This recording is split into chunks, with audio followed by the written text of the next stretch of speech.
ఒక మేక ముంబై నటి జత్వానీ కేసులో విజయవాడ మాజీ సిపి క్రాంతి రాణా టాటా ముందస్తు బెయిల్ పై హైకోర్టులో విచారణ జరిగింది.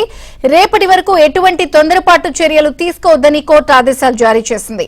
దర్యాప్తునకు సహకరించాలని క్రాంతి రాణాను హైకోర్టు ఆదేశించింది. క్రాంతి రాణాపై కేసు ఉందో లేదో వివరాలు తన వద్ద లేవని అడ్వకేట్ జనరల్ దమలపాటి శ్రీనివాస్ తెలిపారు. తనకు సమయం కావాలని కోరారు. దీంతో కేసు విచారణ రేపటికి వాయిదా పడింది.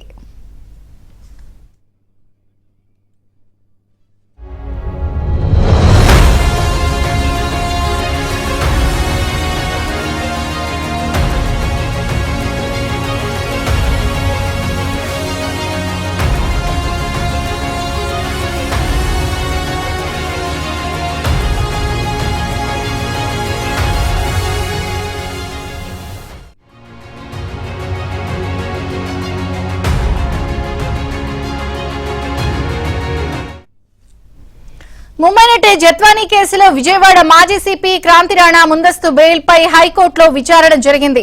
రేపటి వరకు ఎటువంటి తొందరపాటు చర్యలు తీసుకోవద్దని కోర్టు ఆదేశాలు జారీ చేసింది. దర్యాప్తుకు సహకరించాలని క్రాంతి రాణాను హైకోర్టు ఆదేశించింది. పూర్తి వివరాలు ఏపీ బ్యూరో చీఫ్ రామారావు అడిగి తెలుసుకుందాం. రామారావు.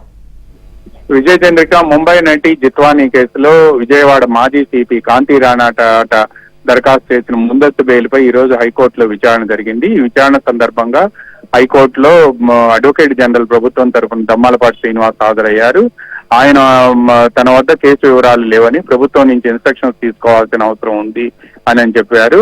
దీంతో రేపు ఉదయం వరకు కూడా క్రాంతి రాణా టాటాపై ఇటువంటి తొందరపాటు చర్యలు తీసుకోవద్దు అని చెప్పి హైకోర్టు ఆదేశించింది. ఇదే సమయంలో దర్యాప్తు అధికారులు ఎవరైనా పిలిస్తే క్రాంతి రాణా టాటా విచారణకు హాజరు కావాలని, దర్యాప్తుకు సహకరించాలి అని కూడా ఆదేశించింది. పూర్తి వివరాలు తాను రేపు తీసుకుంటాను అని, ప్రభుత్వం నుంచి ఇన్స్ట్రక్షన్స్ కూడా రేపు తీసుకుంటానని చెప్పడంతో కేసు విచారణ రేపటికి వాయిదా పడింది. విజయ చంద్రిక. థాంక్యూ రామారావు.